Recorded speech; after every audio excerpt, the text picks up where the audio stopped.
Welcome, everyone. My name is Eric Cave, and I'm the Director of Next Gen Ministries for the Pacific Northwest Conference. Today, we have a special treat for you. I'm going to be interviewing Rachel Goff and Michelle Huskamp.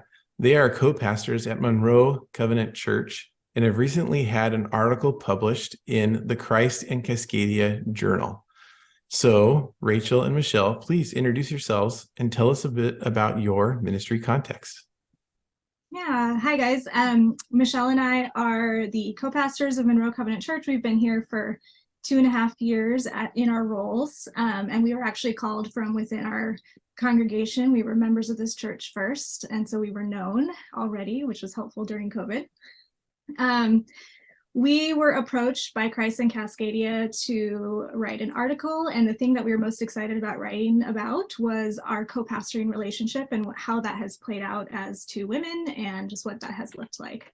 So we got to write that together, and it was published in October. Mm-hmm. Great. Tell us how your co-pastoring relationship came about. Well, we actually met at seminary. We were at Fuller Northwest together, and then after that ended up attending Monroe Covenant Church together. Rachel's family landed here first, and then we ended up here about 1.5 years later.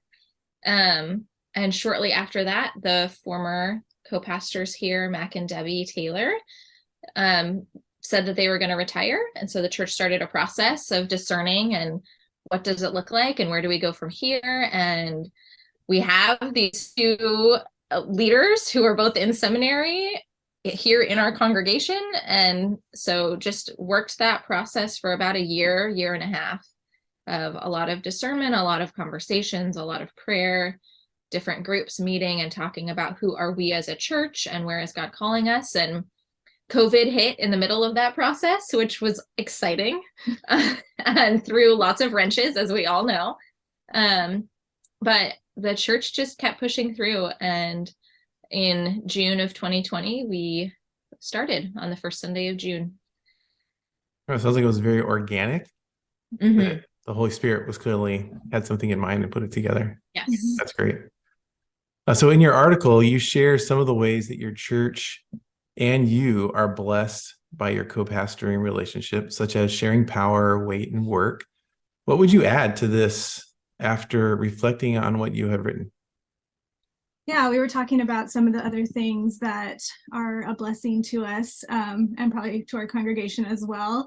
And we're just talking about how we're two flawed human beings, and so sometimes we have strong emotions about something, or thoughts about theology or response to a situation, and just having another person there to bounce ideas off of, to check what we're thinking and feeling, and even to, like, we have the authority in each other's lives to correct each other. And in a solo pastor situation, there's no peer amongst the congregation, whereas we have a peer relationship where we can actually correct each other, which is very helpful. And I think also something that we value as a congregation and as leaders is shared power.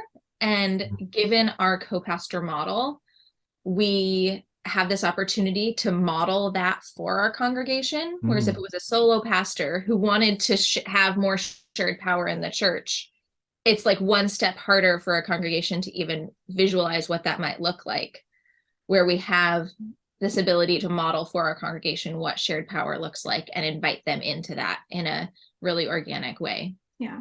And one more thing we were thinking about is we're reading a lot lately about pastoral burnout and people leaving the ministry. And imagining doing this job alone, we probably both would have quit before now. But having each other means that we pick up the slack for each other when one of us has more going on in a certain week or a certain month, or and just having another person to do things with and to plan with and to envision with means that we can strengthen each other. Oh, good. Thanks for sharing that. In your article, you mentioned that you are the only co-pastoring women that you know of, which is amazing when you stop and think about it, because I can't think of any others either. So what are some of the joys and challenges that come along with this unique relationship? I think one of the joys, or maybe just makes it a little easier for us, is I expect that perhaps in other co-pastor relationships where it's either a husband and wife or just a man and a woman who aren't married to each other but are co-pastoring together, among some members of the congregation, or perhaps other pastors that they're in a relationship from other churches, there might still sometimes be a sense of like, well, one of you, probably the man, is like actually like in charge, or I'm just going to go to this one person because they have a little more authority or whatever it might be. And we just don't have to deal with that, like any awkwardness of like, oh, are they coming to you just because they have a better relationship with you, or because they actually think you have more authority because you're a man, or because they're more comfortable with you because you're a woman, or whatever it might be. We just have that one less thing to navigate. And on that, it also then sometimes makes it more awkward. In Monroe, our church is one of the only churches that even supports or allows women to be in leadership.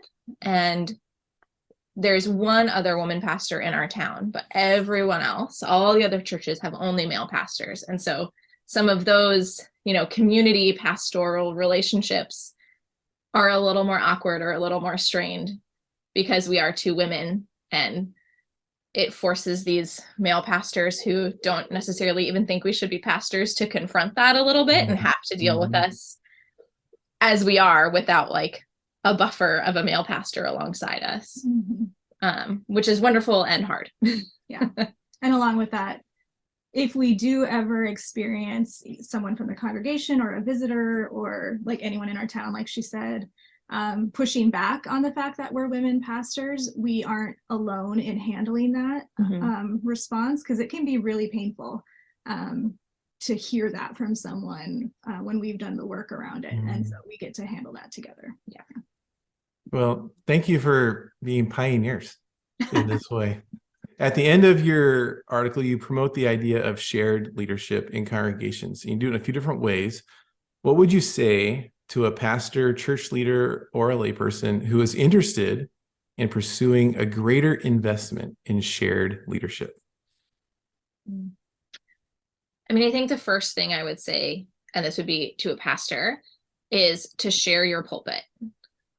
And not just with guest preachers from outside your congregation, but with leaders in your congregation. Every congregation has people who have been faithfully following Jesus for decades and who have wisdom and insight and understanding and things to share. And so to give an actual voice for those things, even if it's only a few times a year or even once a month, it gives the congregation a different voice and allows certain people, at least in your congregation, to carry a different sort of weight.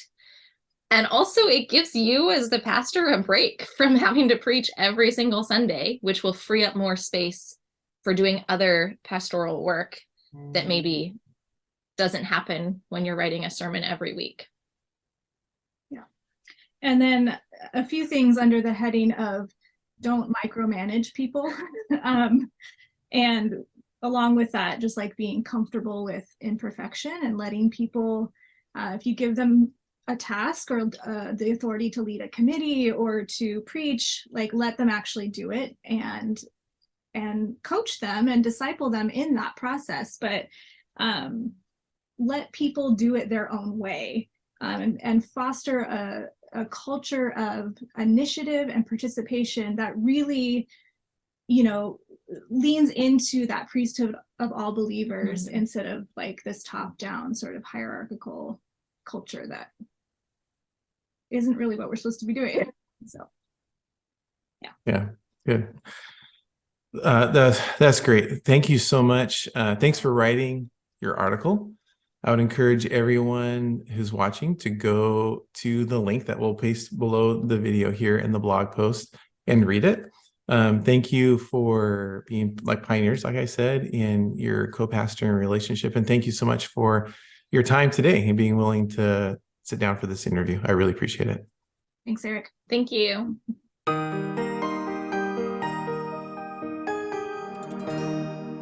I just totally messed it up.